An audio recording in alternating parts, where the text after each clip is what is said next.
Hello बच्चों, स्वागत है एक बार फिर से आपका। मैं हूं संजीव वर्मा। हम लोग आज देखेंगे आरटीएस 17 का सलूशन। ये एक फुल टेस्ट है, तो आइए शुरू करते हैं।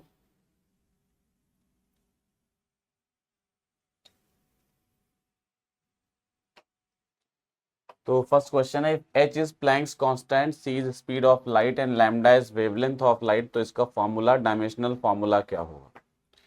देखो, लैम्डा स्क्वायर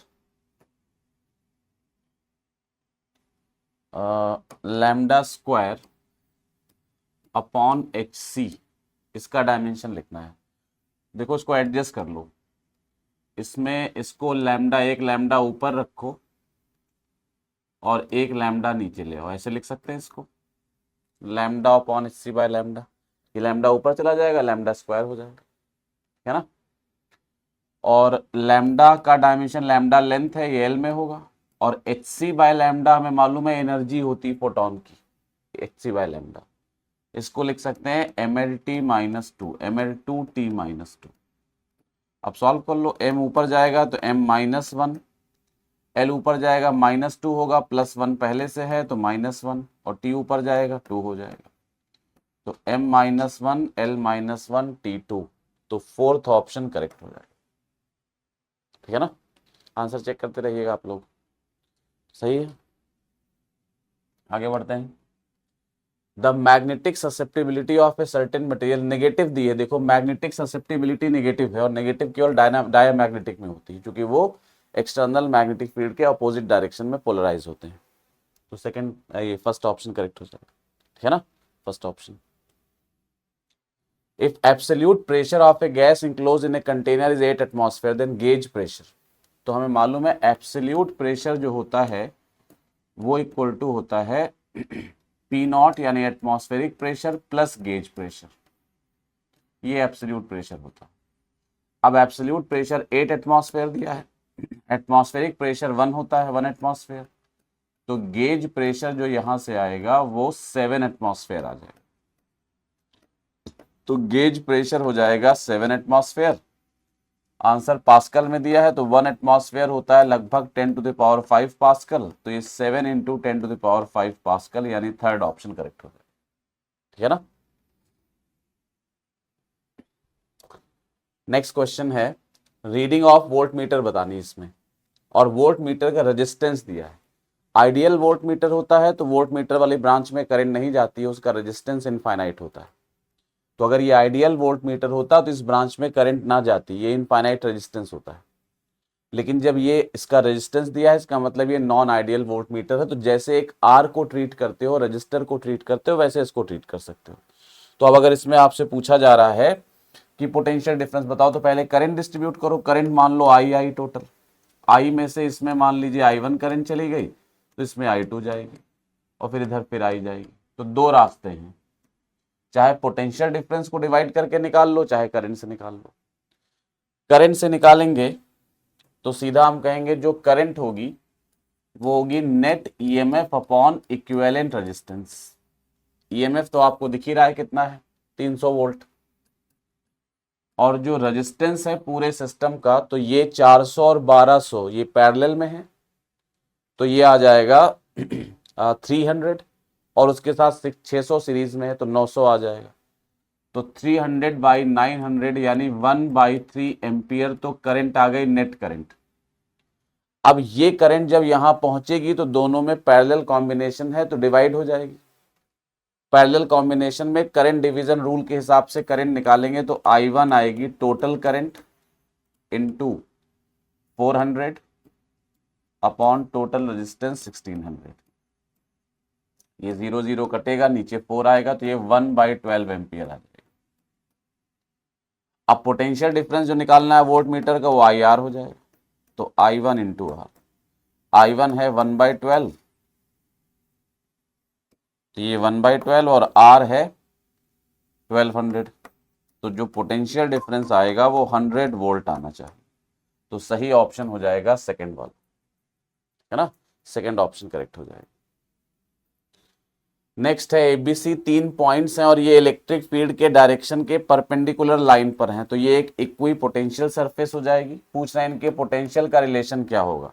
तो तीनों का पोटेंशियल आपस में सेम होगा, क्योंकि हम जानते हैं पोटेंशियल फील्ड के डायरेक्शन में आगे जाने पे घटता है, फील्ड के अपोजिट जाने पे बढ़ता है, और फील्ड के परपेंडिकुलर कांस्टेंट रहता है। तो ये तीनों लाइन जो एबीसी पॉइंट्स हैं तीनों फील्ड के परपेंडिकुलर हैं, तो यहाँ पोटेंशियल कांस्टेंट होगा। तो सही आंसर होगा सेम पोटेंशियल होगा एट ए बी एंड सी। तो सेकंड ऑप्शन करेक्ट हो जाएगा। नेक्स्ट क्वेश्चन की तरफ बढ़ते हैं। ये एक 2 kg का ब्लॉक है, लिफ्ट के अंदर रखा है। लिफ्ट किसी एक्सेलरेशन से 5 मीटर पर सेकंड स्क्वायर से ऊपर जा रही है। तो कह रहे हैं और इस ब्लॉक को खींचा जा रहा है फोर्स लगाकर, जिसकी वैल्यू 20 न्यूटन दी है। तो ये जो फोर्स है इसकी वैल्यू आपको 20 न्यूटन गिवन। तो पूछ रहे हैं इस पे फ्रिक्शन फोर्स कितना लगेगा, और फ्रिक्शन कोफिशिएंट आपको म्यू इक्वल टू 0.2 दिया है। तो ब्लॉक और लिफ्ट के सरफेस के बीच का फ्रिक्शन दिया है। लिफ्ट ऊपर जा रही 5 मीटर पर सेकंड स्क्वायर के एक्सेलरेशन से, फ्रिक्शन फोर्स पूछा जा रहा है। देखो ब्लॉक का एफबीडी बनाओ। इस ब्लॉक का एफबीडी बनाएंगे तो पहला फोर्स ब्लॉक का वेट होगा, वो 20 हो जाएगा। दूसरा, ये लिफ्ट की वजह से इस पे नॉर्मल रिएक्शन लगेगा ऐसे, तो वो नॉर्मल रिएक्शन यहां दिखाएंगे तो ये एन हो जाएगा। तो नॉर्मल रिएक्शन एन हो गया, और साथ में स्यूडो फोर्स लगेगा, क्योंकि लिफ्ट ऊपर जा रही है तो इस पे स्यूडो फोर्स नीचे की तरफ लगेगा एम ए, तो 2 इंटू ए।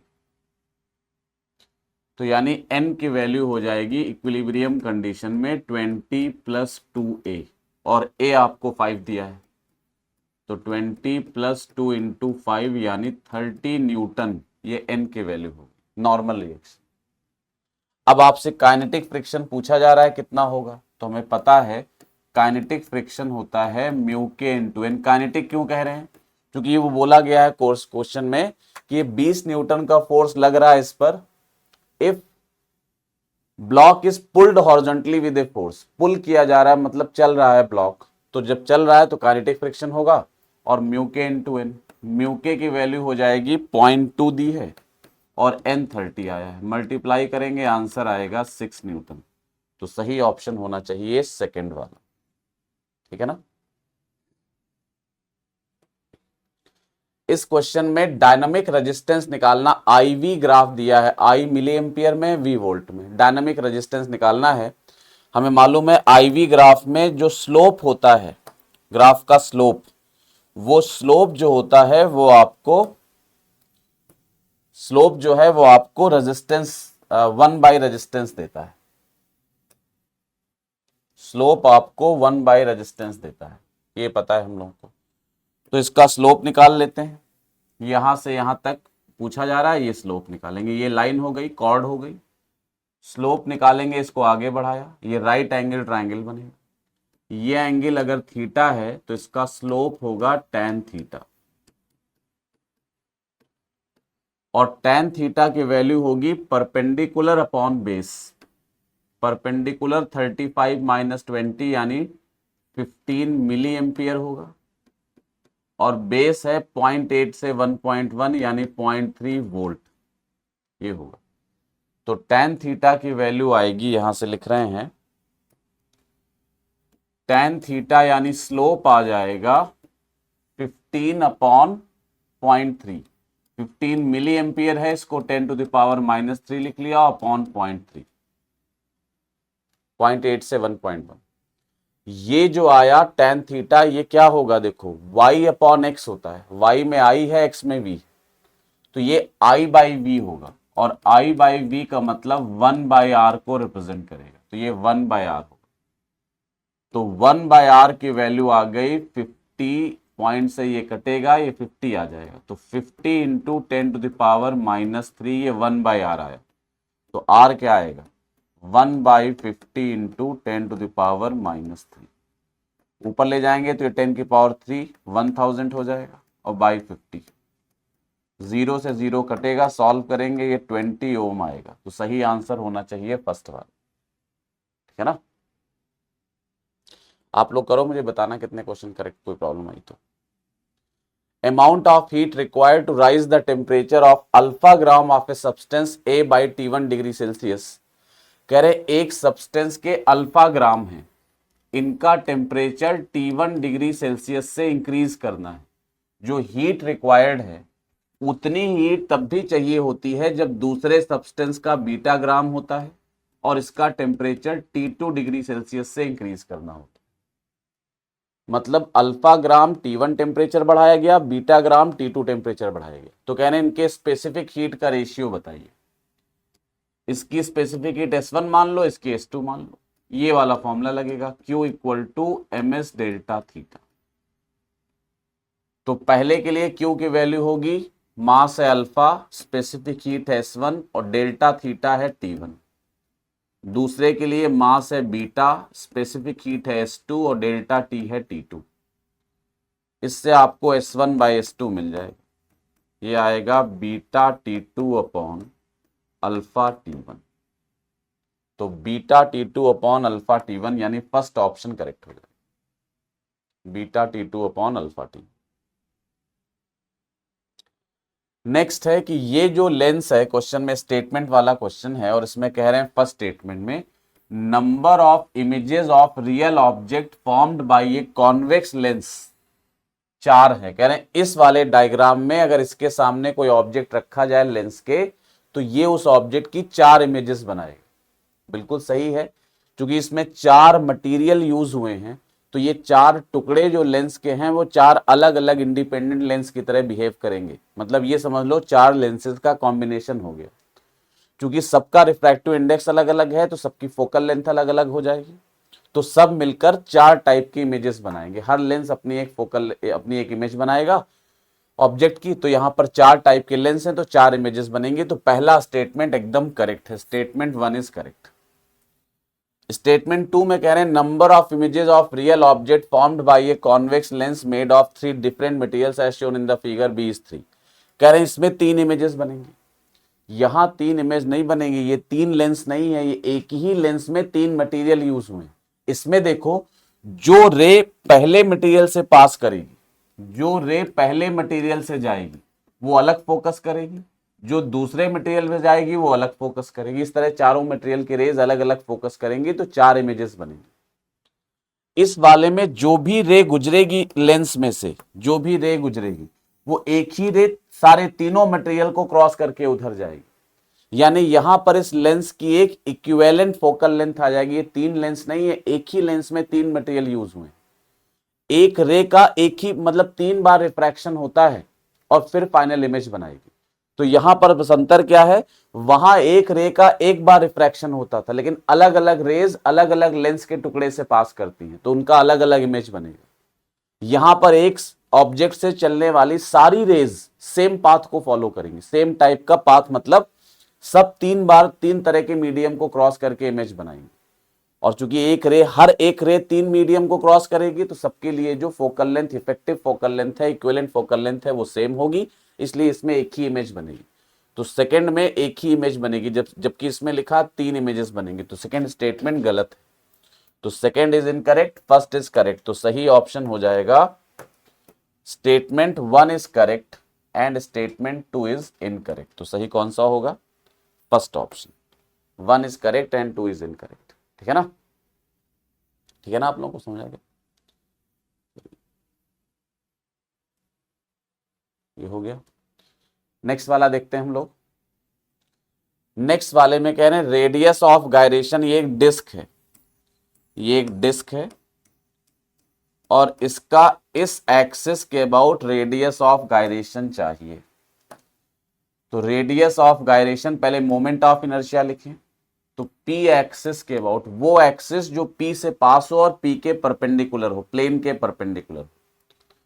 तो पैरेलल एक्सिस थ्योरम लगाएंगे। IP इक्वल टू होगा IO plus mass of disc into दोनों एक्सिस के बीच के डिस्टेंस का स्क्वायर, तो 3r/2 का स्क्वायर।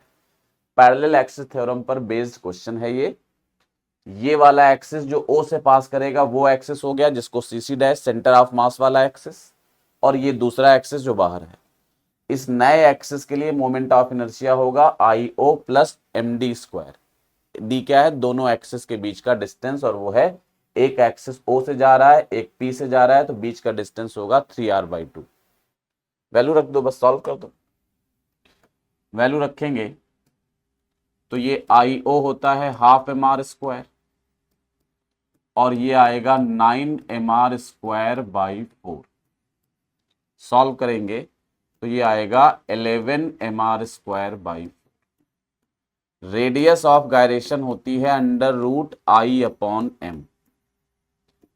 I आया है √11 mr²/4 और नीचे m कैंसिल होगा, तो आंसर में r² का रूट लोगे, r बाहर आ जाएगा, तो आंसर आएगा r√11/4, यानी फर्स्ट ऑप्शन करेक्ट हो जाएगा, है ना। नेक्स्ट क्वेश्चन है, एक सर्कुलर लूप को एक यूनिफॉर्म मैग्नेटिक फील्ड में रखा गया है। सर्कुलर लूप है, इसको एक यूनिफॉर्म मैग्नेटिक फील्ड में रखा गया है with its plane perpendicular to the direction of field. जो फील्ड है उसकी वैल्यू आपको दी है 0.025 टेस्ला, और ये फील्ड इस लूप के प्लेन के परपेंडिकुलर है। क्रॉस टाइप है कि डॉट टाइप ये दिया नहीं है, प्लेन के परपेंडिकुलर है यानी डिस्क के परपेंडिकुलर है, तो डॉट या क्रॉस कुछ भी ले सकते हैं, हमने ऐसे ही क्रॉस मान लिया। अब कह रहे हैं radius of loop is made to shrink at a constant rate. Radius r है और ये श्रिंक कर रही, कम होती जा रही, रेट है इसका 3 मिलीमीटर पर सेकेंड, मतलब dr/dt की वैल्यू 3 मिलीमीटर पर सेकेंड, यानी इस रेट से रेडियस श्रिंक कर रही, छोटी हो रही, डिस्क जो है कॉन्ट्रैक्ट कर रही, सिकुड़ रही है, रेडियस कम हो रही है, और पर सेकेंड जो रेडियस में कमी आती है वो 3 मिलीमीटर पर सेकेंड के रेट से रेडियस कम हो रही है। पूछ रहे हैं इंड्यूस्ड ईएमएफ कितना होगा, तो ई पूछ रहे हैं। कब निकालना है, जब रेडियस की वैल्यू 2 सेंटीमीटर, जब रेडियस 2 सेंटीमीटर है तब पूछ रहे हैं इंड्यूस्ड ईएमएफ कितना होगा। तो सीधा एकदम आसान है, इंड्यूस्ड ईएमएफ निकालना है तो फ्लक्स लिखना पड़ेगा। फ्लक्स होता है πr² इंटू बी, ये फ्लक्स हो जाएगा। ईएमएफ का फॉर्मूला होता है E = d∅/dt। वैल्यू की बात कर रहे हैं, साइन की बात नहीं कर रहे हैं, तो माइनस नहीं लेंगे। डिफ्रेंशिएट करेंगे तो पाई और बी सब कांस्टेंट है, आर को डिफ्रेंशिएट करेंगे तो ये हो जाएगा 2r dr/dt। r² को t के रिस्पेक्ट में डिफ्रेंशिएट करेंगे, 2r dr/dt, ये आ जाएगा। वैल्यू रख दो बस, पाई आंसर में पाई आ रहा है, सब में आंसर में सब में पाई आ रहा है, ये पाई है ना, ये पाई है, आंसर कर लेते हैं, सब पता चल जाएगा। तो पाई सब में है, बी की वैल्यू है 0.025, यूनिट का ध्यान रखेंगे, इंटू 2, आर की वैल्यू 2 सेंटीमीटर दी, तो इसको 2 इंटू 10⁻⁻² लिखते हैं। dr/dt की वैल्यू 3 मिलीमीटर पर सेकेंड दी है, तो इसको 3 इंटू 10⁻⁻3, अब ये मीटर पर सेकेंड हो जाएगा। सॉल्व कर लो तो देखो क्या आएगा, 3 इंटू 2 6 इंटू 2 12, और 12 को 25 को पहले 2 से मल्टीप्लाई कर दो, आसान रहेगा, तो ये 0.005 आएगा। 0.005 को 2 से मल्टीप्लाई करोगे तो 0.01, कहां पे, हाँ ये 0.05 आएगा, और इसको 2 से मल्टीप्लाई करेंगे तो 0.05 इंटू 2 0.1 आ जाएगा, 0.1 आया, और 3 से मल्टीप्लाई करेंगे 0.3 आएगा, 0.3 और 10⁻⁻5, तो ये आएगा, इधर लिख रहे हैं, ईएमएफ आ जाएगा 0.3 इंटू पाई इंटू 10⁻⁻5।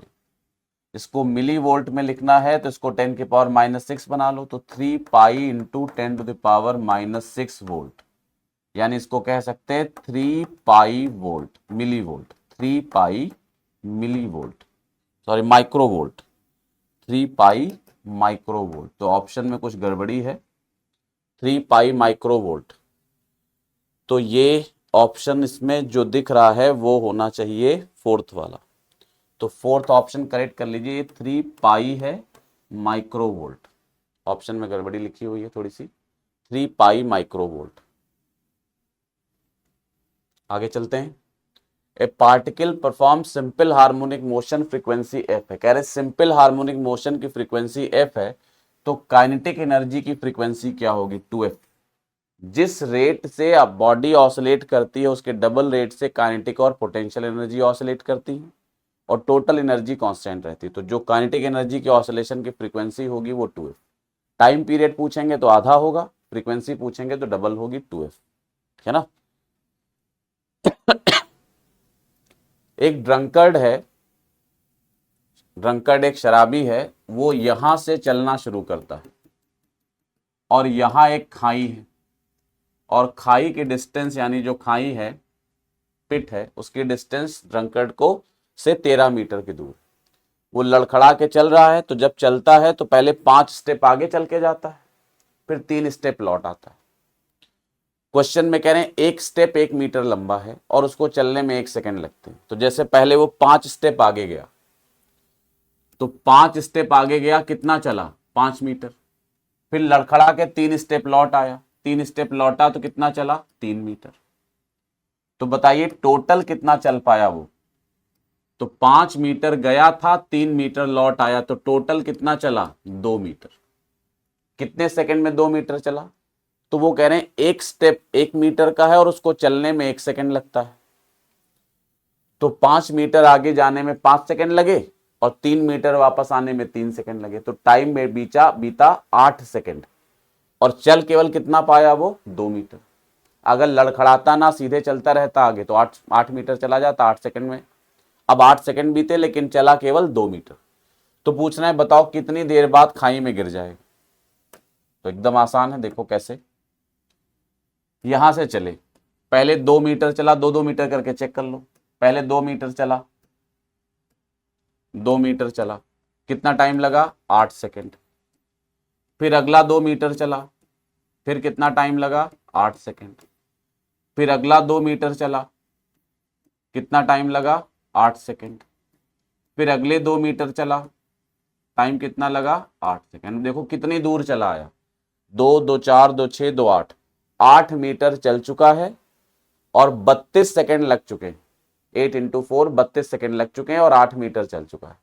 खाई जो है वो 13 मीटर दूर है, तो अभी उसको 5 मीटर और चलना है। अब देखो 2 मीटर वाला कॉन्सेप्ट नहीं चलेगा। अब खाई कितनी दूर है इससे 5 मीटर, क्योंकि टोटल 13 मीटर डिस्टेंस दी थी खाई की। 8 मीटर चल चुका है तो खाई और दूर है 5 मीटर। तो अब जैसे ये 5 मीटर आगे जाएगा, खाई आ जाएगी, पिट आ जाएगी, गड्ढा जो भी कह लो वो आ जाएगा, उसमें गिर जाएगा। तो अब लड़खड़ा के लौट के आने का स्कोप ही नहीं है इस जगह, अब वो लौट के आ नहीं पाएगा। 5 मीटर आगे गया, गड्ढे में गिर जाए। तो अब इस 5 मीटर को चलने में कितना सेकंड लगेगा 5 सेकंड, क्योंकि अब लौट नहीं पाएगा, लौटने का ऑप्शन ही नहीं, गड्ढे में गिर जाएगा 5 मीटर बाद। तो टोटल कितना टाइम लगा उसको 8 + 8 + 8 + 8 32 हुआ और +5 37। तो 37 सेकंड तक उसने टोटल मोशन किया, है ना। अब मान लो इसमें लंबा डिस्टेंस दिया होता 13 मीटर के बजाय 250 मीटर दिया होता, तो फिर ऐसे कहां तक करते। तो उसके और ऑप्शन होते हैं, ग्राफ बना के कर लेते हैं, बहुत तरीके से कर सकते हैं।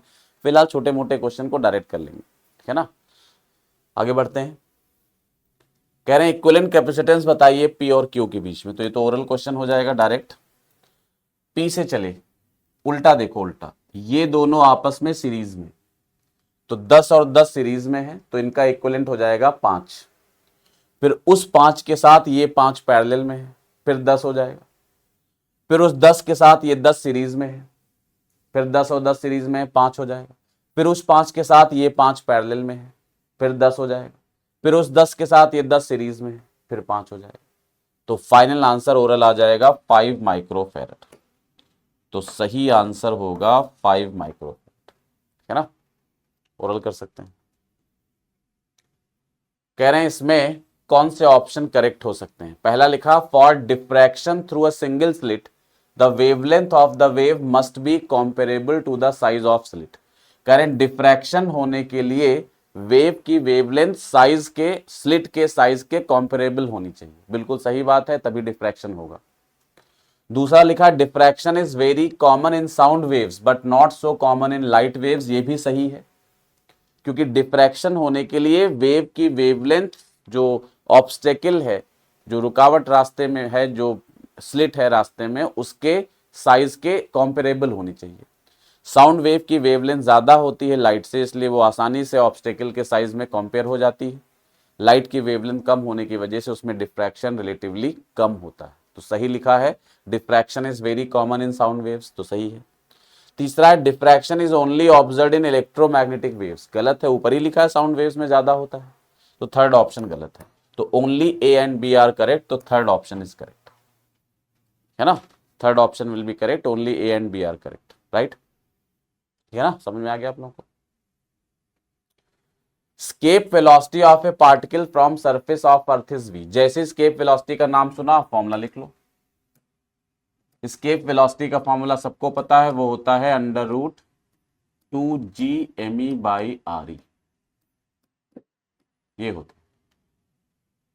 The escape velocity of the same particle from the surface of another planet having a radius 3 times that of Earth and same mass density। कह रहे हैं एक दूसरा प्लैनेट है जिसका रेडियस अर्थ के रेडियस से 3 गुना है, लेकिन डेंसिटी सेम है। कह रहे हैं वहां पे escape velocity क्या होगी। तो अब उस दूसरे प्लैनेट के लिए, चूंकि बात इसमें डेंसिटी की कर रहे हैं, रेडियस 3 गुना है दूसरे प्लैनेट का और डेंसिटी जो है वो सेम है, बात डेंसिटी पर आ गई। तो अब आपका मास वाला फॉर्मूला यहां काम नहीं करेगा, आपको वो फॉर्मूला यूज करना होगा जिसमें डेंसिटी आती है। तो मास को आप डेंसिटी में कन्वर्ट करो, जी तो यूनिवर्सल कांस्टेंट है, कोई दिक्कत ही नहीं है। मास को लिखोगे 4/3 πr³ into density divided by R. एक आर से एक आर कैंसिल होगा, तो वेलोसिटी का फॉर्मूला आएगा √ ये 4 × 2 8 g पाई RE² ρ/3। ये escape velocity का formula in terms of density आया। अब वो कह रहे हैं डेंसिटी सेम है, तो अब यहां से देखो, हमें पता है 8 और g तो कांस्टेंट है, पाई कांस्टेंट है और डेंसिटी भी सेम है, 3 भी कांस्टेंट है। तो v proportional to √RE², √RE² करेंगे तो RE आ जाएगा, मतलब स्पीड प्रोपोर्शनल टू रेडियस के हो गई। बाकी सब कांस्टेंट है, बोला गया है इसमें। तो जब स्पीड रेडियस के प्रोपोर्शनल है और दूसरे प्लैनेट की रेडियस पहले के 3 गुना है, तो जब दूसरे प्लैनेट की रेडियस पहले के 3 गुना है और v प्रोपोर्शनल टू रेडियस है, तो स्पीड भी 3 गुना हो जाएगी। तो सही आंसर होना चाहिए सेकेंड वाला 3, है ना। एक बॉल को प्रोजेक्ट किया गया ग्राउंड से at an speed v with speed v at an angle beta with the vertical. अब देखो ध्यान दो, बीटा एंगल वर्टिकल से दिया है, तो जब वर्टिकल से एंगल बीटा है तो हॉरिजॉन्टल से क्या होगा, 90 - बीटा। पूछ रहे हैं टाइम ऑफ फ्लाइट बताओ। अब टाइम ऑफ फ्लाइट का फॉर्मूला होता है 2v sin थीटा, और थीटा हॉरिजॉन्टल से लेते हैं, तो 90 - बीटा/g, sin 90 - बीटा cos बीटा हो जाएगा। तो 2v cos बीटा/g, यानी सही आंसर हो जाएगा फोर्थ वाला, है ना, फोर्थ वाला करेक्ट ऑप्शन, ठीक है ना। चेक करते जाना, कोई कैलकुलेशन वगैरह मिस्टेक ना होने पाए। बाइंडिंग एनर्जी, ये कई बार कई टेस्टों में क्वेश्चन दे चुके हैं, ये वाला डाटा और यही आंसर, इसका सीधा आंसर आता है फोर्थ। क्या करते हैं, binding energy of product minus binding energy of reactant. Binding energy पर न्यूक्लियॉन दी है, 5.6 बाइंडिंग एनर्जी पर न्यूक्लियॉन है Li7 की, इसको 7 से मल्टीप्लाई कर देंगे बाइंडिंग एनर्जी आ जाएगी। दूसरे वाले को 4 से मल्टीप्लाई कर देंगे बाइंडिंग एनर्जी आ जाएगी। फिर binding energy of product minus binding energy of reactant. ये पिछले कई टेस्टों में हम क्वेश्चन देख चुके हैं और इसका आंसर अब तो याद ही हो गया होगा, 17.3 मेगा इलेक्ट्रॉन वोल्ट, ठीक है ना। आप लोगों को समझ आएगा कि बताएं। हाँ, वो 0 होती, अकेला एटम आएगा तो 0। अब आता है 2 मोल्स ऑफ मोनोटॉमिक गैस के एक सैंपल में लिए गए हैं और वो इस पाथ से पास करते हैं, ए से बी, बी से सी। ए पे टेम्परेचर TA है, बी पे TB है, सी पे TC है। तो पूछ रहे हैं TA TB TC का रेशियो बताइए। तो देखो आसान क्वेश्चन है, कैसे कर पाएंगे। देखो ए का टेम्परेचर अगर हमें TA दिया है तो TA लिख लेते हैं।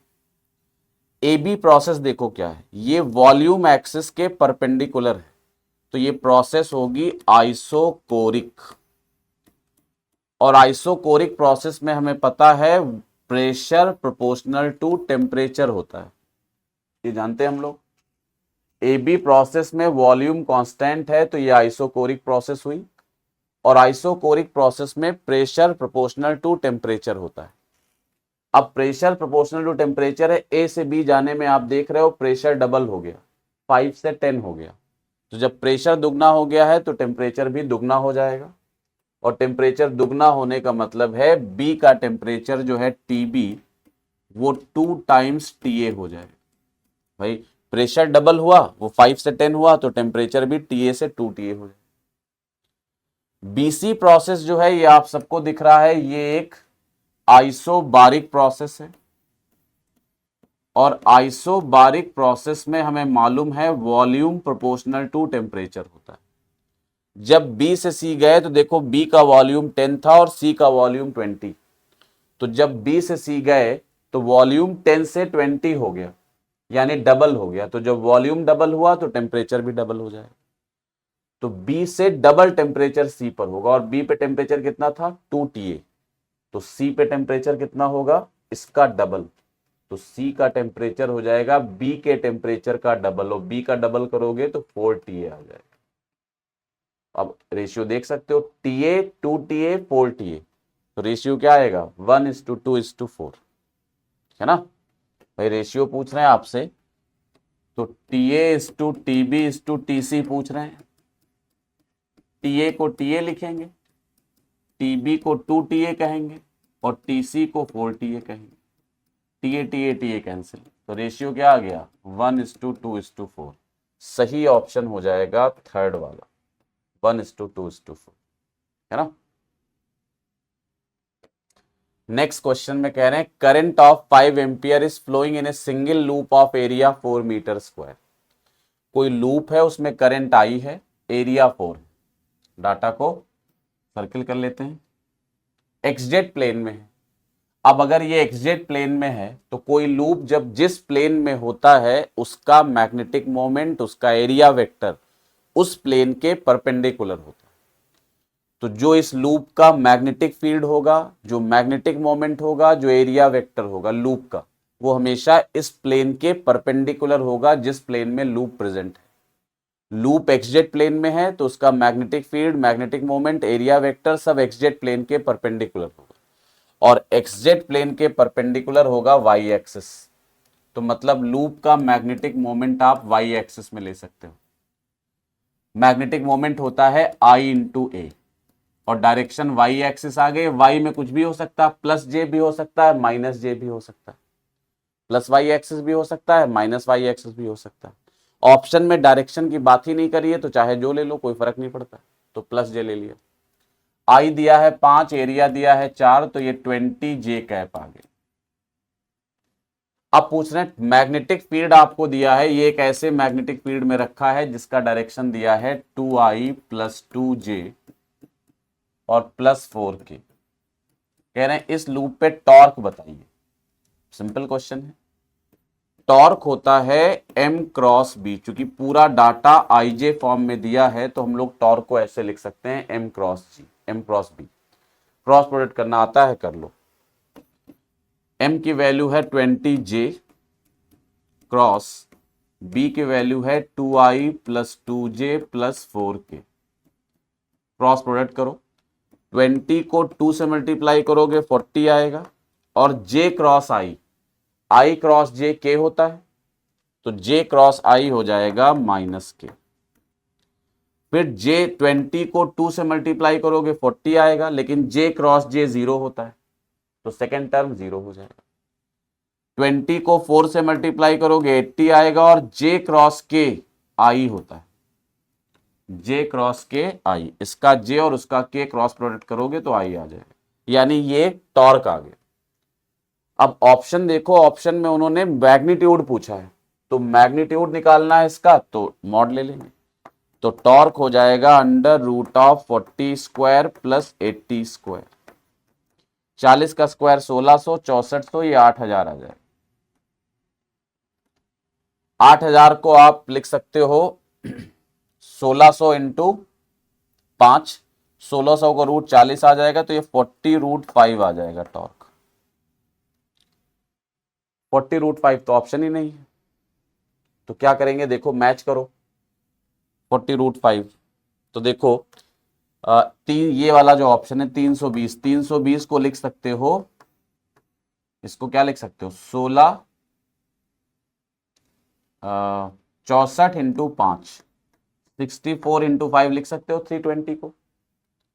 64 का रूट लोगे 8 आ जाएगा, 8 इंटू 5 बाहर होगा 40 आ जाएगा, तो यही आगे चल के क्या बन जाएगा 40√5। उन्होंने सिंप्लीफाई नहीं किया है, आधा सिंप्लीफाई करके दे दिया, तो 40√5 ये वाला बन जाएगा, थर्ड वाला। तो थर्ड ऑप्शन करेक्ट हो है ना। मैच करना है कि ये इधर चार्जेस दिए, इधर उनकी कैसे वेरी करती है, डिस्टेंस के साथ उनका वेरिएशन कैसे होता है फील्ड का, है ना, variation of electric field with distance. तो फील्ड का वेरिएशन देखना है, तो आसान है एकदम। पॉइंट चार्ज का फील्ड क्या होता है, 1/4πε0 Q/r², सबको पता है, और वो Q/r² के हिसाब से इसमें r² होना चाहिए, ये r की पावर 4 नहीं, r² होना चाहिए, ये करेक्ट कर लीजिए, 1/r²। तो पॉइंट चार्ज का हो जाएगा 4, तो ए का फोर्थ ऑप्शन, तो फर्स्ट ऑप्शन ही करेक्ट हो जाएगा, इतने से पता चल गया। बाकी मैच करने हैं तो कर लो। Uniformly charge infinite wire, infinite wire का फील्ड होता है λ/2πε0 r, नीचे r आता है तो वो प्रोपोर्शनल टू 1/r होगा, तो b से 2 मैच करेगा, तो b से 2 मैच करेगा। Uniformly charge infinite plane sheet, infinite plane sheet का जो इलेक्ट्रिक फील्ड होता है वो σ/2ε0 होता है अगर वो नॉन कंडक्टिंग है, और σ/ε0 होता है अगर वो कंडक्टिंग है। तो उसमें डिस्टेंस वाला टर्म आता ही नहीं है, यानी वो यूनिफॉर्म होता है, और यूनिफॉर्म है तो r की पावर 0 हो जाएगा, तो c से मैच करेगा 1, तो c से 1 मैच कर रहा है। डी है इलेक्ट्रिक डायपोल, डायपोल का फील्ड होता है 1/4πε0 2p/r³, मतलब उसमें r³ आता है नीचे, तो वो मैच करेगा थर्ड वाला ऑप्शन, तो डी से थर्ड मैच कर जाएगा। तो चेक तो पूरा कर दिया हमने, इसलिए बता दिया कि चेक कर लो, लेकिन एग्जाम में इतना नहीं करना था, ए से 4 मैच कर रहा था और ए का 4 एक ही ऑप्शन में दिया है, तो वही टिक करके आगे बढ़ जाते, है ना। आगे देखते हैं। A standing wave is formed on a string fixed at both ends, एक स्टैंडिंग वेव स्ट्रिंग में फॉर्म हुई जो दोनों एंड पे फिक्स्ड है, तो ये स्टेशनरी वेव का क्वेश्चन हो गया। The ratio of number of displacement nodes to the number of displacement antinodes if string is vibrating in 6/2, ये बहुत अच्छी तरह समझ में आना चाहिए। स्ट्रिंग जब दोनों सिरों पे पिवोटेड होती, फिक्स्ड होती, क्लैम्प्ड होती, तो इसमें जो ओवरटोन होते हैं, तो जो 6th ओवरटोन होगा, अगर उसमें हार्मोनिक पूछें तो वो 7th हार्मोनिक होता है, मतलब जिस नंबर का ओवरटोन होगा उससे एक ज्यादा हार्मोनिक का नंबर होगा, तो 7th हार्मोनिक होगा, और जिस नंबर का हार्मोनिक है उतने ही लूप्स बनेंगे इसमें, तो 7 लूप्स बनेंगे। ये जनरली याद रहना चाहिए कि अगर वो p नंबर का ओवरटोन है, तो जिस नंबर का ओवरटोन है उससे एक ज्यादा नंबर हार्मोनिक का होगा p+1, और जो नंबर हार्मोनिक का उतने लूप बनेंगे उसमें, तो यहां 7 लूप्स में बनेगी, यानी ये जो वेव बनेगी उसमें इस तरह के 7 लूप्स आएंगे, ऐसे करके लूप बने होंगे, देखो इस तरह से रस्सी है तो लूप बने होंगे, तो जैसे हमने 2 लूप बनाए हैं ऐसे करके 7 लूप बनेंगे, 7 हार्मोनिक है। तो पूछ रहे हैं नोड्स और एंटी नोड्स की संख्या बताइए, तो बिल्कुल बेसिक है, जैसे 2 लूप हैं तो गिनो, एक नोड ये हो गया, एक नोड ये हो गया, एक नोड ये, इसमें लूप कितने हैं 2, तो नोड कितने हैं 3, मतलब नोड की संख्या लूप से एक ज्यादा है, नोड की संख्या 2 लूप है, नोड 3 है, तो जब 7 लूप होंगे तो नोड कितने हो जाएंगे 8, एक ज्यादा हो जाएगा, तो नोड 8 हो जाएंगे।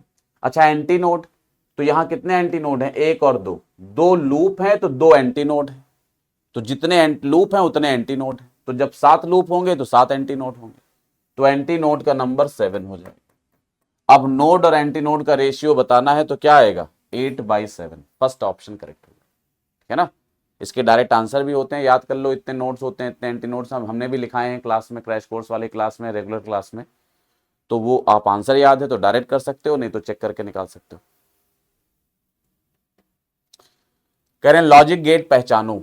तो अब इस तरह के क्वेश्चन हम पिछले टेस्टों में कई बार देख चुके हैं, क्योंकि ये इंपॉर्टेंट कैटेगरी है इस बार के पेपर के लिए, तो बिल्कुल तैयार होना चाहिए। देखो ये नॉट गेट है, ये भी नॉट है। जब दो नॉट का इनपुट एक नैंड गेट में देते हैं, नैंड है, तो दो नॉट का इनपुट जब एक नैंड गेट में देते हैं तो ये पूरा बन जाता है और गेट। ये कौन सा गेट बनेगा, और, तो ये बन गया और गेट। और के आगे क्या लगा दिया गया, नॉट। आगे जो गेट लगा है ये भी कौन सा है, नॉट। और में नॉट लगाएंगे तो क्या बन जाएगा, नॉर। तो यानी इसका सही आंसर होगा नॉर गेट। ये याद होना चाहिए, क्योंकि अभी कई बार बता चुके हैं, इसलिए अब इसमें हम कोई आपको इक्वेशन लिख के नहीं बता रहे हैं इनपुट आउटपुट लेकर। अब डायरेक्ट याद होना चाहिए, क्योंकि कई बार ये क्वेश्चन हम लोग कर चुके हैं पिछले टेस्टों में, 3-4 बार रिपीट करके दे चुके हैं। A small particle of mass m is moving towards left with speed 30 metre पर सेकेंड। एक स्मॉल पार्टिकल है, वो लेफ्ट में जा रहा है 30 मीटर पर सेकेंड से। It collides with a very heavy wall which is moving towards right with speed 10 metre पर सेकेंड। एक हैवी वॉल है जो राइट में जा रही है स्पीड 10 मीटर पर सेकेंड से। टकरा जाते हैं दोनों। कोलिजन इज परफेक्टली इलास्टिक, ये लिखा हुआ है। इलास्टिक कोलिजन है तो ई की वैल्यू 1 हो जाएगी। तो पूछ रहे हैं find velocity of particle just after the collision. तो ये एक बॉल का दीवार से कोलिजन है, और दीवार भी रुकी नहीं है, चल रही है। ऐसे क्वेश्चन में हमारा कोई डायरेक्ट फॉर्मूला काम नहीं करेगा। इस तरह के क्वेश्चन में वी निकालना है। तो ये बिफोर कोलिजन का डायग्राम हो गया, जस्ट बिफोर कोलिजन क्या है। अब जस्ट आफ्टर कोलिजन का डायग्राम बना लो। जस्ट आफ्टर कोलिजन आपको मालूम है दीवार इतनी भारी होगी कि उस पर इस मास के टकराने से कोई फर्क नहीं पड़ेगा, तो उसकी वेलोसिटी का ना तो मैग्नीट्यूड चेंज होगा और ना ही उसका कोई डायरेक्शन में चेंज होगा।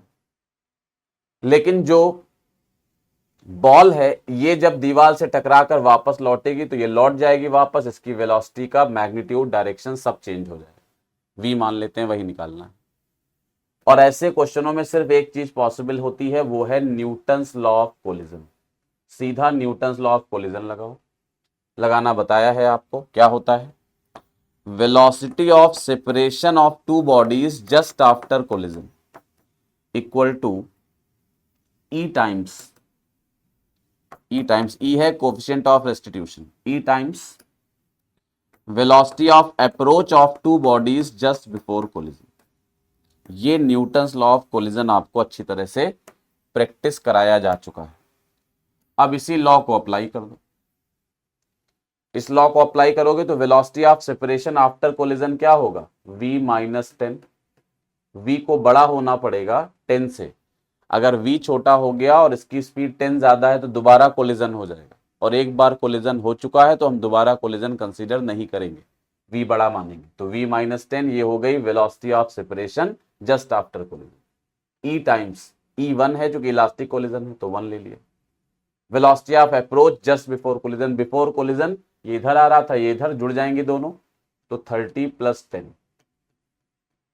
तो यानी v-10 इक्वल टू 40 आ गया।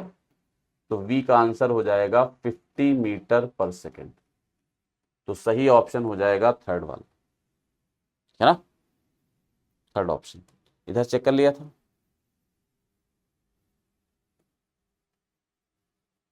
तो सही ऑप्शन थर्ड हो गया, 50 मीटर पर सेकेंड। अगला है a transformer having efficiency 70% is working on 200 volt and 5 kilowatt. तो प्राइमरी सर्किट का जो वोल्टेज दिया है वो 200 है, और प्राइमरी सर्किट की जो पावर दी है पीपी, पावर ऑफ प्राइमरी, वो 5 किलोवाट है, यानी 5 × 10⁻³ watt. If the current in the secondary coil is 2 ampere, secondary coil की करंट गिवन है 2 एम्पियर, और पूछ रहे हैं सेकेंडरी कॉइल का वोल्टेज बताइए, तो ई पूछ रहे हैं। हमें रिलेशन अच्छी तरह से मालूम है, power of secondary coil upon power of primary coil into 100, यही एफिशिएंसी होती है, और ये 70 दी हुई है। तो सेकेंडरी कॉइल की पावर अपॉन प्राइमरी कॉइल की पावर 0.7 हो जाएगा। ये तो एफिशिएंसी का फॉर्मूला होता है। सेकेंडरी कॉइल की पावर होगी सेकेंडरी कॉइल का voltage into current. Secondary coil की करंट 2 एम्पियर दी है, तो वोल्टेज ES मान लेते हैं, ES इंटू 2, ये हो गया। अपॉन प्राइमरी कॉइल की पावर डायरेक्ट दी हुई है 5 इंटू 10⁻3, और ये 0.7 के बराबर।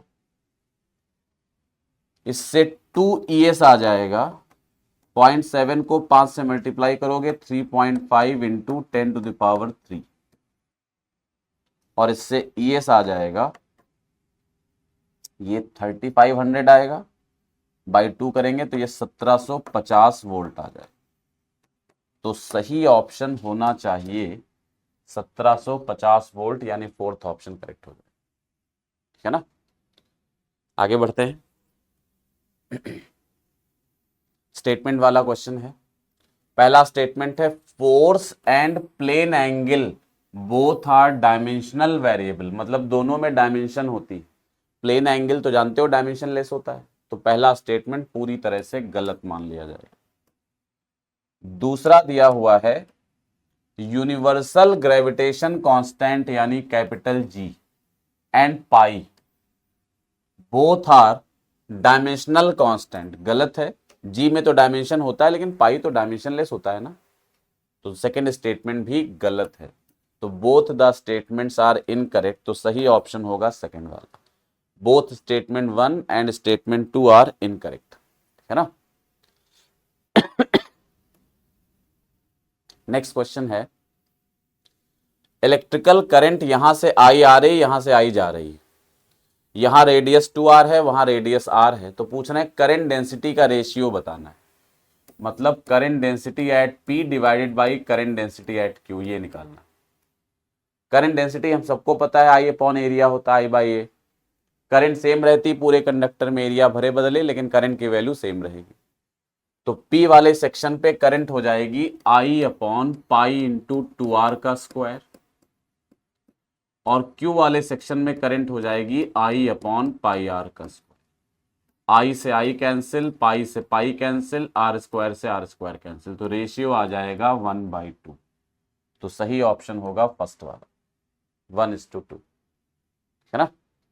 आगे बढ़ते हैं। दो स्टेटमेंट दिए हैं। पहला है, इन YDAC the interference pattern disappears.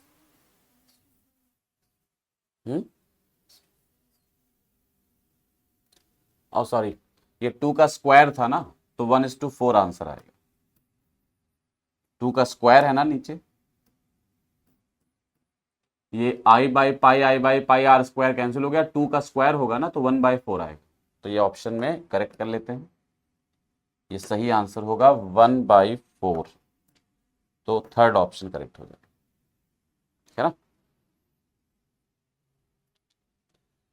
तो अब अगले क्वेश्चन में स्टेटमेंट दिया है, इन YDAC the interference pattern disappears when one of its slits is closed. कह रहे हैं YDAC में, यंग्स डबल स्लिट एक्सपेरिमेंट में, अगर एक स्लिट को बंद कर दे तो इंटरफेरेंस नहीं होगा। सही बात है, इंटरफेरेंस होने के लिए 2 वेव्स चाहिए जिनकी फ्रीक्वेंसी सेम हो, और जब दो एक बंद कर देंगे तो एक ही वेव बचेगी, तो इंटरफेरेंस नहीं होगा। बिल्कुल सही स्टेटमेंट। रीजन में लिखा, interference occurs due to superposition of light wave from 2 different coherent sources. 2 coherent sources से लाइट आती है, उनके सुपरपोजिशन से इंटरफेरेंस होता है। बिल्कुल सही है, और ये रीजन भी सही है, क्योंकि एक से नहीं होगा, इसलिए तो 2 चाहिए, तो रीजन भी सही है। तो सही आंसर होगा both AI and R are true and R is the correct explanation of A। तो थर्ड ऑप्शन करेक्ट होगा, तो सही आंसर होगा थर्ड वाला, ठीक है ना। आगे बढ़ते हैं। 4 different bodies are placed in a room at temperature A। एक बॉडी A है, इसका टेम्परेचर 30 डिग्री सेल्सियस है। एक B है, इसका टेम्परेचर 200 90 डिग्री फॉरेनहाइट है, 90 डिग्री फॉरेनहाइट। एक सी है, इसका टेम्परेचर 200 केल्विन है, और एक डी है, इसका टेम्परेचर 60 डिग्री सेल्सियस है। पूछ रहे हैं बताओ सबसे कूलेस्ट बॉडी कौन है, सबसे ठंडी बॉडी कौन सी, कूलेस्ट बॉडी कौन सी, जिसका टेम्परेचर सबसे कम है, वो पूछ रहे हैं। तो देखो सबसे कम में ये दोनों डिग्री सेल्सियस में, 30 जो है 60 से छोटा है, तो ये तो नहीं हो सकता। इन तीनों में इसको डिग्री सेल्सियस में सबको कन्वर्ट कर लो। भाई कौन सबसे कम टेम्परेचर है, तभी तो पता चलेगा जब सबका यूनिट सेम होगा, सबको सेम सिस्टम में कन्वर्ट कर लोगे। तो ये डिग्री सेल्सियस था, वो 60 था, वो बड़ा है, उसको ऐसे छोड़ दिया। इसको डिग्री सेल्सियस में कन्वर्ट करें तो 90 डिग्री फॉरेनहाइट को डिग्री सेल्सियस में कन्वर्ट करेंगे तो F minus 32/9 equal to C/5। F को 90 लिख देंगे, 90 माइनस 32/9 इक्वल टू C/5। तो ये 58/9 आएगा। 58/9 को लगभग 6, ये 30 के आसपास, ये 32 डिग्री फॉरेनहाइट के आसपास आ जाएगा। निकाल लोगे यहां से, और इसको डिग्री सेल्सियस में, sorry degree Celsius, 32 degree Celsius के आसपास आ जाएगा। और इसको डिग्री सेल्सियस में कन्वर्ट करोगे तो -73, 273 घटा दोगे इसमें से, केल्विन तो जानते ही हो सब लोग। तो अब सबसे छोटा कौन सा है, 200 केल्विन। तो 200 केल्विन किसको बोला गया था, सी को। तो कूलेस्ट टेम्परेचर है सी, है ना, सेकंड ऑप्शन करेक्ट होगा। पूछ रहे हैं मैक्सिमम लेंथ ऑफ, ये कह रहे हैं कि यूनिफॉर्म वायर है, इसको ऐसे छत से लटकाया गया है, इसका ब्रेकिंग स्ट्रेस सिग्मा दिया। ब्रेकिंग स्ट्रेस का मतलब होता है जो मैक्सिमम फोर्स ये बर्दाश्त कर सकता है बिना टूटे, that maximum force upon area, उसकी वैल्यू सिग्मा दी हुई। मैक्सिमम फोर्स जो ये बियर कर सकता है उसकी value sigma, maximum force upon area. तो सिग्मा का मतलब है maximum force upon area. Area कौन सा, इसका एरिया ऑफ क्रॉस सेक्शन, ये सिग्मा है। ब्रेकिंग स्ट्रेस मतलब सिग्मा से ज्यादा स्ट्रेस अगर आपने लगाया तो पक्का ये टूट जाएगा, ये वो वाली स्थिति। तो पूछ रहे हैं बताओ अगर ये इसको अपने वेट की वजह से टूटना है और हम चाहते हैं ना टूटे, तो इसकी मैक्सिमम लंबाई क्या हो सकती है, कितनी मैक्सिमम लंबाई का तार यहां लटका सकते हैं जो अपने वेट की वजह से नहीं टूटेगा। तो बस यही करना है आपको।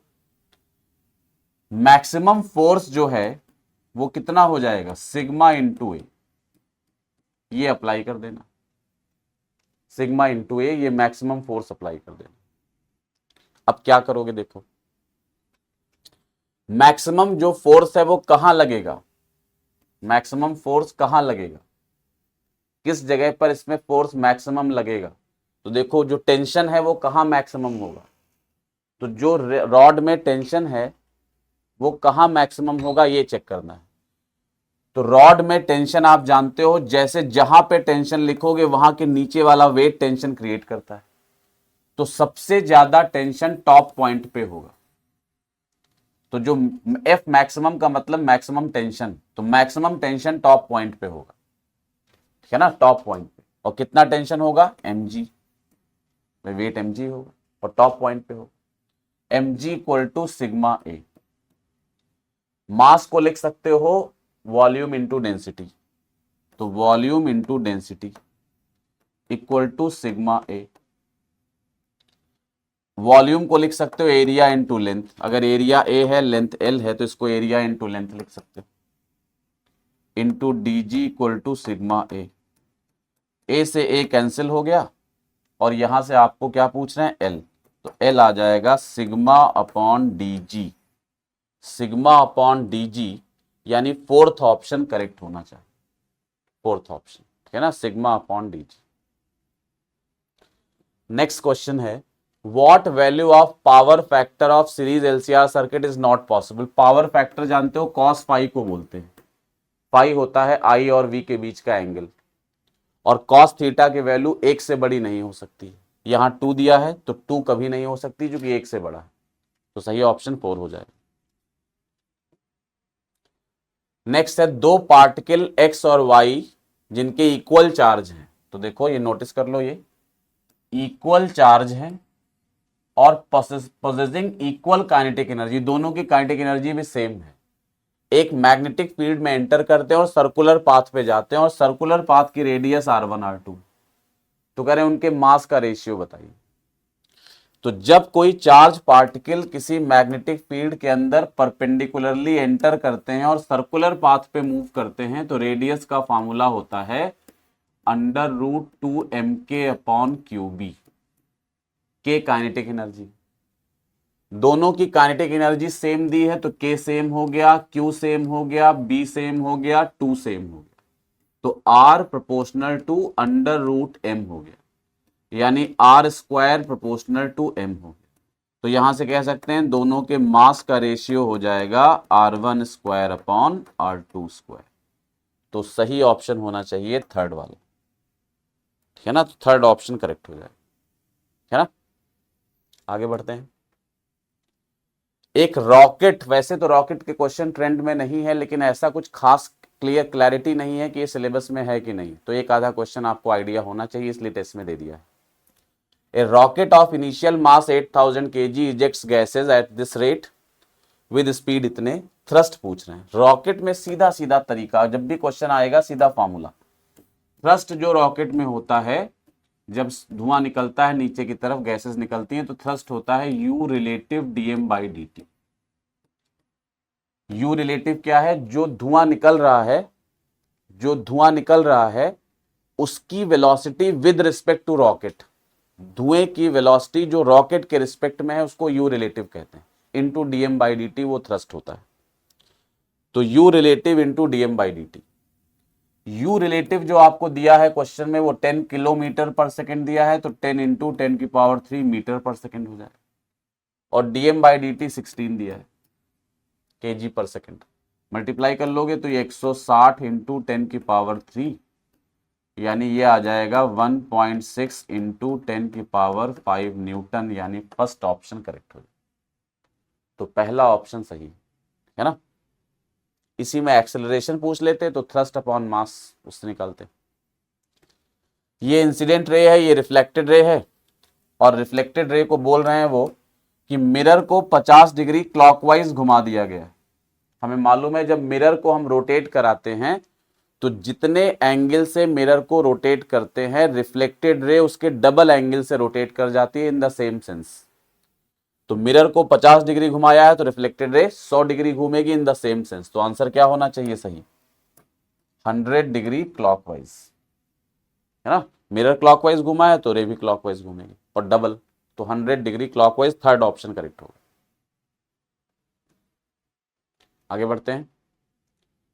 कह रहे हैं magnitude of magnetic field strength in A travelling electromagnetic wave.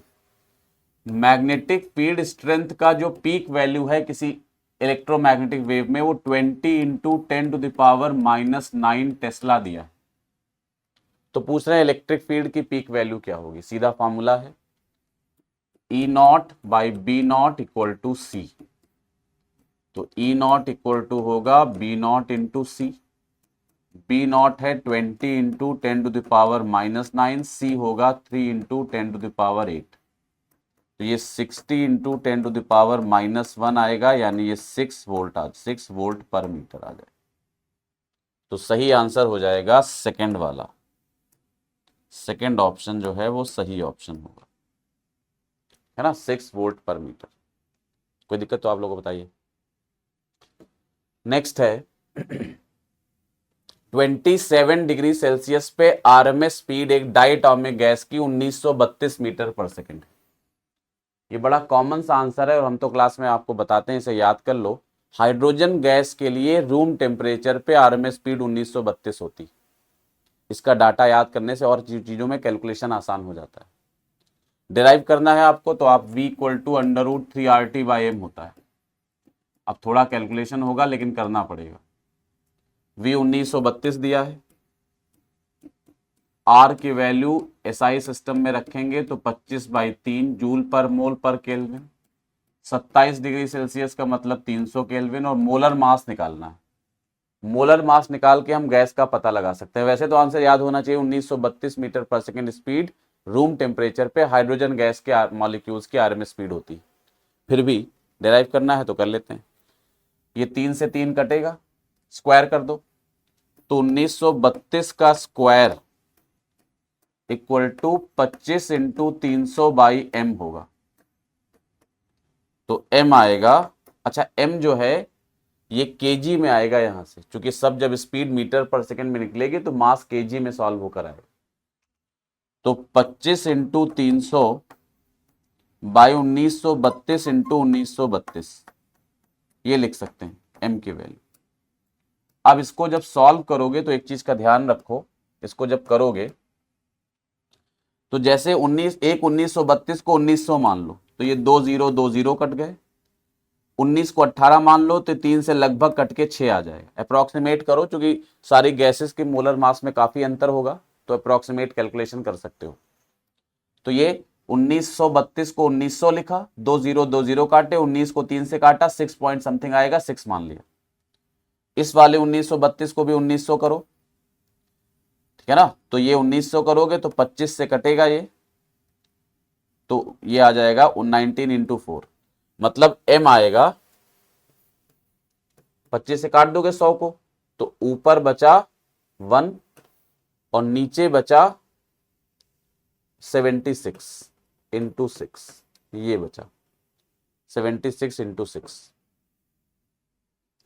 अब इसको सॉल्व करना है, तो ये 76 को लगभग 80 मान लो, तो 80 इंटू 6 करोगे तो ये आएगा 1/480, 1/480 को 500 मान लो, तो 500, तो ये 0.002 kg आ जाएगा। ग्राम में लिखोगे तो ये लगभग 2 ग्राम आ जाएगा, और 2 ग्राम मोलर मास किसका होता है? हाइड्रोजन का। तो सही आंसर हो जाएगा हाइड्रोजन। लेकिन इसमें समझदारी ये नहीं कि ये करो, समझदारी ये है कि 1932 मीटर पर सेकेंड स्पीड रूम टेम्परेचर पे हाइड्रोजन गैस के मॉलिक्यूल्स की होती है, ये याद रखो, और इसका अलग कैलकुलेशन में भी यूज कर सकते हैं। तो सही आंसर होगा H2। आगे बढ़ते हैं, 37 नंबर, सीरीज मिलानी है तो एकदम आसान है। बामर सीरीज के लिए इलेक्ट्रॉन कहाँ आता है? हायर एनर्जी लेवल से 2 में, A का 2 हो जाएगा। पास्चन के लिए कहाँ आता है? 3 में। ब्रैकेट के लिए कहां से आता है? 4 में। और लाइमन के लिए कहां आता है? 1 में। तो A का 2 एक ही ऑप्शन में दिया है, थर्ड ऑप्शन करेक्ट हो जाएगा। A का 2, B का 3, C का 4 और D का 1 सही है ना? ये तो बेसिक क्वेश्चन था, थर्ड ऑप्शन करेक्ट हो जाएगा। एक ट्रांसवर्स वेव ये दिखाई गई है और ये V और T में ग्राफ बना है, V सेंटीमीटर पर सेकेंड में दिया हुआ, स्पीड ऑफ पार्टिकल है सेंटीमीटर पर सेकेंड में दी है। कह रहे हैं एम्पलीट्यूड क्या होगा पार्टिकल। तो तुम्हें देखो यहां से एकदम आसान कॉन्सेप्ट है इसमें, ये जो आपको स्पीड दिखाई गई यहां पर जो स्पीड है ये कौन सी स्पीड है? मैक्सिमम। भाई यहीं पे तो स्पीड मैक्सिमम है, तो मैक्सिमम स्पीड आपको पार्टिकल की 5 सेंटीमीटर पर सेकेंड दी, तो वी मैक्स की वैल्यू 5 दी। तुम्हें मालूम है पार्टिकल एसएचएम करते हैं वेव में, और जो पार्टिकल्स की मैक्सिमम स्पीड वेव में होती है वो ए ओमेगा होती है। ए एम्पलीट्यूड है, ओमेगा एंगुलर फ्रीक्वेंसी ये होती है। वेव की स्पीड एन लैम्डा होती है, वो कांस्टेंट होती है। यहां मीडियम पार्टिकल के स्पीड की बात हो रही है, वो ओमेगा रूट ए स्क्वायर माइनस एक्स स्क्वायर, ये फॉर्मूला पढ़ाना है एसएचएम में, वो होती है। मैक्सिमम स्पीड कहां होती है? मीन पोजीशन पे। कितनी होती है? ए ओमेगा, ये उसी की बात हो रही है। और यहां मैक्सिमम स्पीड 5 दी है, तो मैक्सिमम स्पीड को 5 के बराबर कर दिया। एम्पलीट्यूड सॉल्व करना, और ओमेगा होता है 2π/t टाइम पीरियड, और टाइम पीरियड होता है एक ऑसिलेशन कंप्लीट करने का टाइम, एक वेव का टाइम। तो एक ऑसिलेशन या एक वेव यहां से यहां तक होती है, तो इसका टाइम दिया है 0 से 4 सेकेंड, तो टाइम पीरियड हो जाएगा 4 सेकेंड। अब इससे ए सॉल्व कर, तो 2 से 2 कटेगा तो ए आ जाएगा 20/2 यानी 10, 10/π, और सेंटीमीटर में आएगा चूंकि वेलोसिटी सेंटीमीटर पर सेकेंड में दी। सही ऑप्शन हो जाएगा third one, 10/π centimetre, third option correct हो जाएगा। ठीक है ना? समझ जाएंगे इसको आप लोगों को दिक्कत? नेक्स्ट क्वेश्चन है ये, इसमें सारा डाटा दिया है, पूछ रहे हैं करंट जो है वो बढ़ रही है 10⁻³ एम्पियर पर सेकेंड के रेट से, मतलब di/dt आपको 10⁻³ एम्पियर पर सेकेंड दिया है। कह रहे हैं ए और बी के बीच में पोटेंशियल डिफरेंस बताइए। जब भी किसी सर्किट में पोटेंशियल डिफरेंस पूछा जाए तो आप सीधा उसमें केवीएल लगा देना है। केवीएल, कोई भी दो पॉइंटों के बीच का पोटेंशियल डिफरेंस पूछा जाए, केवीएल लगा दीजिए। लगाइए, ए से स्टार्ट करेंगे, वीए लिखेंगे। रेजिस्टेंस में करंट के डायरेक्शन में जाते हैं तो -IR लिखते हैं। I 3 है, R 6 है, तो ये माइनस का 18 आ जाएगा। बैटरी से गुजर रहे हैं, इस वाली बैटरी से, और बैटरी से ईएमएफ के उल्टा जा रहे हैं। ईएमएफ इधर है और हम लोग आगे जा रहे हैं, हम ए से बी की तरफ आगे जा रहे हैं, ईएमएफ के उल्टा, तो माइनस साइन ले लेते हैं। तो ईएमएफ के उल्टा जा रहे हैं तो माइनस लेंगे, और ईएमएफ 10 वोल्ट है तो 10 ले लेंगे। इंडक्टर में जब करंट वेरी करती है तो उसमें इंड्यूस्ड ईएमएफ आ जाता है, और इंड्यूस्ड ईएमएफ का डायरेक्शन करंट को अपोज करता है, मतलब इंडक्शन को अपोज करता है। तो अब डायरेक्शन क्या लेंगे इंड्यूस्ड ईएमएफ के? देखो, करंट बढ़ रही, क्वेश्चन में बोला गया current is increasing at the rate of. जब करंट बढ़ती है तो इंड्यूस्ड ईएमएफ करंट को अपोज करता है, यानी उसके अपोजिट डायरेक्शन में अपना ईएमएफ क्रिएट करता है। करंट घटती है तो उसको सपोर्ट करता है, मतलब जिस कारण से इंडक्शन हुआ उस कारण को अपोज करता है। तो यहां करंट के बढ़ने की वजह से इंड्यूस्ड ईएमएफ आया, तो इंड्यूस्ड ईएमएफ करंट के बढ़ने को अपोज करेगा, घटाएगा, और घटाने के लिए इंड्यूस्ड ईएमएफ का डायरेक्शन एक्चुअल करंट के डायरेक्शन से अपोजिट हो जाएगा। और जब डायरेक्शन अपोजिट होगा तो अब आगे आप समझ सकते हो कि हम लोग जब इसमें से गुजरेंगे इंडक्टर में से, तो ईएमएफ के अपोजिट जा रहे हैं, हम आगे जा रहे हैं, ईएमएफ पीछे की तरफ है, तो साइन माइनस का हो जाए, तो -E लिख देंगे। और कहां पहुंच गए? बी पर, तो इक्वल टू VB। ऐसे करके केवीएल लगाते हैं। VA माइनस VB कितना आ जाएगा? ये 18 और 10 28 हो जाएगा, प्लस E, और E की वैल्यू क्या होती है? LDI/dt। यही तो होता है ईएमएफ। अब ये नहीं कहेंगे सर -LDI/dt, -LDI/dt में माइनस तो डायरेक्शन बताता है, डायरेक्शन का इफेक्ट तो हमने ऑलरेडी ले लिया है, तो वैल्यू लिखेंगे सर LDI/dt। L आपको दिया हुआ है 2 मिली हेनरी, तो ये 2 × 10⁻³ हेनरी हो गया, और di/dt rate of change of current 10⁻³ ampere per second दी। ये 0 हो जाएगा पावर कट के, ये 28 + 2 30 आ जाएगा, तो VA माइनस VB का आंसर हो जाएगा 30 वोल्ट। तो सही ऑप्शन करेक्ट होगा सेकेंड वाला, है ना, सेकेंड ऑप्शन करेक्ट होगा। ये कुछ स्टेटमेंट्स दिए हैं, कह रहे हैं इसमें सही वाला ढूंढो। पहला है if magnitude of average velocity, magnitude of average velocity and average speed over a time interval are same. Average velocity और एवरेज स्पीड का मैग्नीट्यूड सेम है, तो कह रहे हैं particle must move with 0 acceleration. ऐसा कोई रूल नहीं है। एवरेज वेलोसिटी और एवरेज स्पीड का मैग्नीट्यूड तब सेम होता है जब बॉडी स्ट्रेट लाइन पाथ पे मूव करे, ना कहीं मुड़े और ना रिटर्न बैक करे, वापस ना लौटे, स्ट्रेट लाइन पाथ हो, तो हम कहते हैं दोनों सेम होते हैं, एवरेज वेलोसिटी और एवरेज स्पीड। यहां एक्सेलरेशन से कोई मतलब ही नहीं था, तो पहला स्टेटमेंट तो हो गया गलत। दूसरा लिखा इक्वेशन ऑफ काइनेमेटिक्स, यानी जो इक्वेशन ऑफ मोशन होती है, can be used for object having non uniform acceleration. जिस ऑब्जेक्ट में नॉन यूनिफॉर्म वेरिएबल एक्सेलरेशन है उसमें इक्वेशन ऑफ मोशन इस्तेमाल नहीं हो सकती, तो बी ऑप्शन भी गलत हो गया। सी लिखा है if the displacement covered by a particle is 0 then its distance covered may और मे नॉट बी 0। कह रहे हैं अगर एक पार्टिकल का डिस्प्लेसमेंट 0 है तो उसकी डिस्टेंस कवर्ड 0 हो भी सकती है और नहीं भी हो सकती। ये स्टेटमेंट सही है। डिस्प्लेसमेंट तो लौट के जहां चले वहीं आ गए, डिस्प्लेसमेंट 0 हो गया, लेकिन डिस्टेंस कवर्ड 0 नहीं होगा। हम खड़े रहे, चले ही नहीं, तो डिस्प्लेसमेंट भी 0 होगा, डिस्टेंस कवर्ड भी 0 होगा। तो डिस्प्लेसमेंट 0 है तो डिस्टेंस कवर्ड 0 हो भी सकती है और नहीं भी हो सकती, तो थर्ड ऑप्शन सही है। तो इसमें करेक्ट केवल सी है, थर्ड ऑप्शन करेक्ट हो जाएगा, सी ओनली। सही ऑप्शन केवल सी। सही ढूंढना था ना, गलत तो नहीं निकालना था, करेक्ट, तो सी ऑप्शन हो जाएगा, ठीक है ना, सी ओनली। नेक्स्ट क्वेश्चन है two charges of magnitude this and this are placed 80 centimetre apart. एक चार्ज है 2 माइक्रोकूलम का, एक चार्ज है -50 माइक्रोकूलम, और इनको 80 सेंटीमीटर के डिस्टेंस पे रखा गया। अब क्या कह रहे हैं, calculate the distance of the point from the smaller charge where the electric field intensity is 0। कह रहे हैं बताओ कहां पर इलेक्ट्रिक फील्ड इंटेंसिटी 0 होगी, और वो भी ये बता दिया उन्होंने कि स्मॉलर चार्ज से उस पॉइंट की डिस्टेंस बतानी है जहां इंटेंसिटी 0 हो। ये तो हो गई क्वेश्चन की बात। कॉन्सेप्ट क्या होता है हमें पता है कि इंटेंसिटी जब एक चार्ज प्लस होता है एक माइनस, तो इंटेंसिटी छोटा वाला जो चार्ज है जिसका मैग्नीट्यूड कम है, तो देखो इसका मैग्नीट्यूड 2 है, इसका 50 है, तो छोटे वाले चार्ज के बगल में बाहर साइड इधर जो पॉइंट होगा ये न्यूट्रल पॉइंट होगा, यानी जहां पर इंटेंसिटी 0 हो। अगर दोनों पॉजिटिव होते तो ये पॉइंट दोनों के बीच में आता, या दोनों नेगेटिव होते तो भी बीच में आता। एक पॉजिटिव एक नेगेटिव है तो बाहर आएगा और छोटे वाले मैग्नीट्यूड वाले चार्ज के बगल में आएगा जिसका मैग्नीट्यूड कम होगा, तो 2 के बगल में आएगा, डिस्टेंस x है, इसको r कहते हैं। और फिर x का डायरेक्ट फॉर्मूला आपको लिखाया है हमने।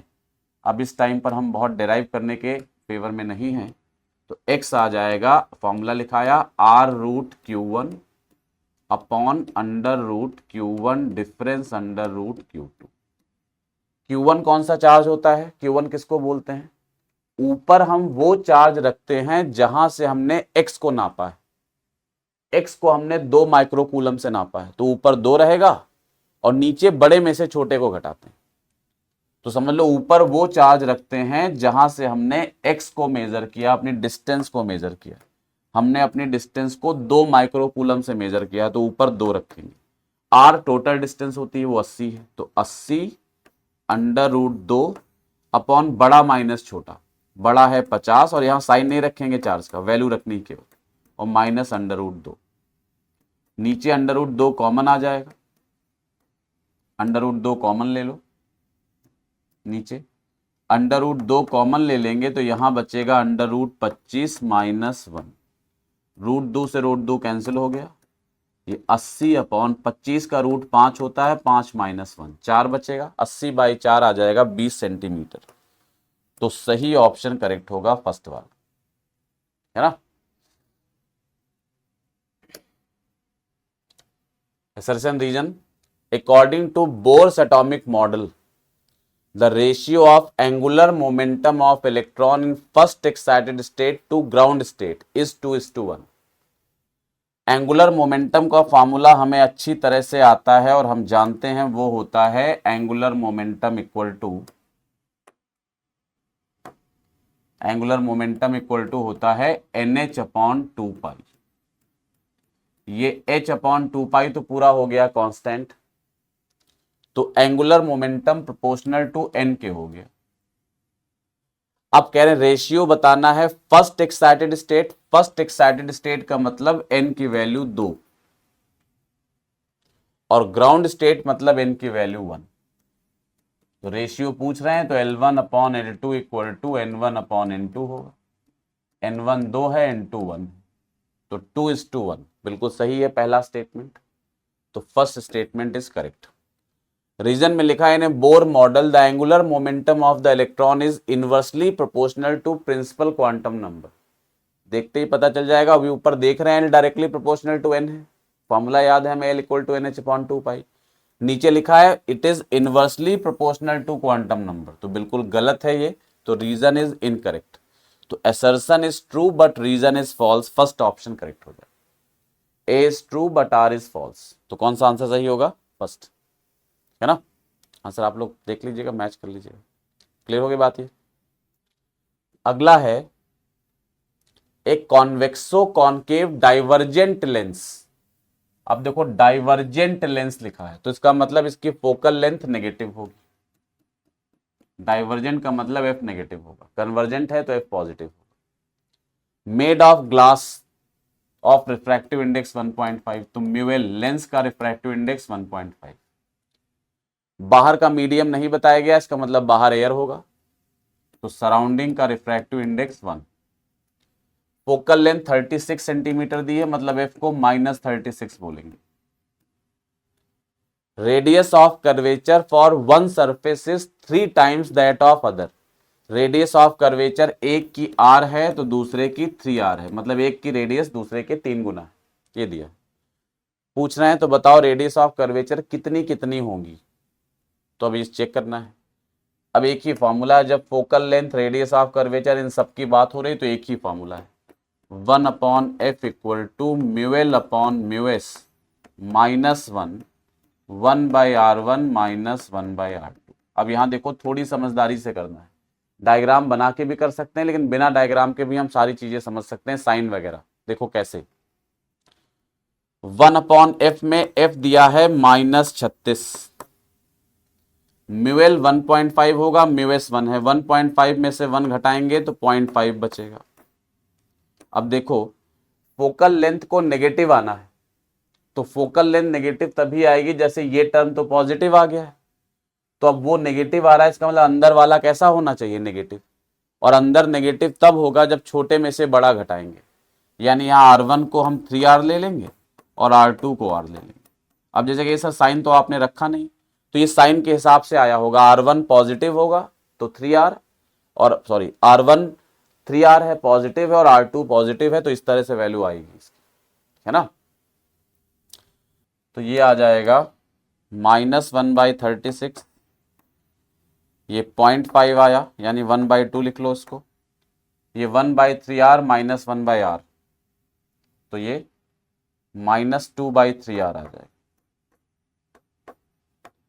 2 से 2 कैंसिल हो गया, 3 से 12 कैंसिल होगा, तो R इक्वल टू आ गया माइनस माइनस कैंसिल, R आ गया 12, तो एक का रेडियस 12 आ गया, तो दूसरा कितना होगा 36, तो सही ऑप्शन हो जाएगा 2। 36 क्यों होगा, कोई क्वेश्चन में दिया एक के रेडियस दूसरे के 3 गुना, तो सही आंसर हो जाएगा सेकंड 12,36।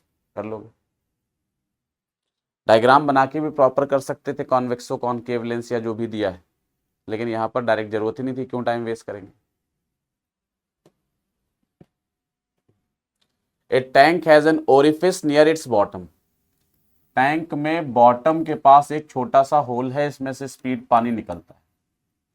कह रहे हैं जो पानी की स्पीड होगी, the volume of liquid flowing per second, जो लिक्विड का वॉल्यूम यहां से निकलेगा, कह रहे हैं वो डज नॉट डिपेंड ऑन, किस पे डिपेंड नहीं करता है, डज नॉट डिपेंड ऑन, किस पे डिपेंड नहीं करता। तो हमें मालूम है volume flowing per second dq/dt वो होता है एरिया इंटू वेलोसिटी, इसी को बोलते हैं rate of flow of liquid या वॉल्यूम फ्लोइंग पर सेकेंड। तो यहाँ का एरिया अगर a है तो ये a पर डिपेंड करेगा, और वेलोसिटी हमें मालूम है कि अगर h हाइट तक लिक्विड भरा है तो वेलोसिटी होती है √2gh। वैसे एक बात ये समझ लो, एरिया नेग्लिजिबल होगा, बहुत छोटा एरिया होगा तो वेलोसिटी इतनी होती है, अगर इसका एरिया छोटा नहीं है बहुत ज्यादा तो वेलोसिटी √2gh नहीं होगी। लेकिन फिलहाल एरिया को छोटा माने, ओरिफिस वर्ड इस्तेमाल किया, ओरिफिस का मतलब स्मॉल एरिया, तो v को √2gh लिख सकते हैं। तो ये रेट ऑफ फ्लो आ गया। आप कह रहे हैं किस पे डिपेंड नहीं करता, तो एरिया ऑफ सरफेस पे डिपेंड करता है, आंसर में एरिया आ रहा है, एरिया ऑफ ओरिफिस, ओरिफिस यानी होल का एरिया, ये होल का एरिया उस पर डिपेंड करता है। Height of the liquid column above the orifice, height of liquid column पे डिपेंड कर रहा है, आंसर में आ रहा है। डेंसिटी ऑफ लिक्विड, देखो आंसर में डेंसिटी कहीं नहीं, तो डेंसिटी पे डिपेंड नहीं करता है। चौथा है एक्सेलरेशन ड्यू टू ग्रेविटी, उस पर डिपेंड कर रहा है, तो सिर्फ डेंसिटी ऐसा है जिस पर ये रेट ऑफ फ्लो डिपेंड नहीं करता है, तो सही ऑप्शन होगा थर्ड वाला, है ना, थर्ड ऑप्शन करेक्ट हो जाएगा। नेक्स्ट है, लास्ट क्वेश्चन है, एक पार्टिकल की वेलोसिटी गिवन है, फोर्स गिवन है, पावर पूछ रहे हैं, तो डायरेक्ट फॉर्मूला ही है। पावर क्या होती है, देखो पावर होती है F.V, force dot velocity. Force दिया है 2I + J - 3K, और डॉट वेलोसिटी गिवन है आपको 2I - 3J, ये दिया। यूनिट वगैरह सब न्यूटन मीटर पर सेकंड में, कोई दिक्कत नहीं, मल्टीप्लाई करो I को I वाले से, J को J वाले से, K को K वाले से, तो 2 × 2 4 आ जाएगा, 1 × -3 -3 आ जाएगा, तो आंसर आएगा 1 वॉट, तो सही ऑप्शन होगा फर्स्ट वन। तो ये था आपके पेपर का सलूशन, है ना। उम्मीद है कोई समझ आ गया होगा। अब चूंकि आप लास्ट टाइम पर थोड़ा सा स्पीड ज़्यादा और चीज़ें कम एक्सप्लेन कर पाएंगे, फिर भी इतना टाइम हो ही जाता है, इतना हम इसको और शॉर्ट करना चाहते हैं लेकिन वो उतना टाइम हो ही जाता है।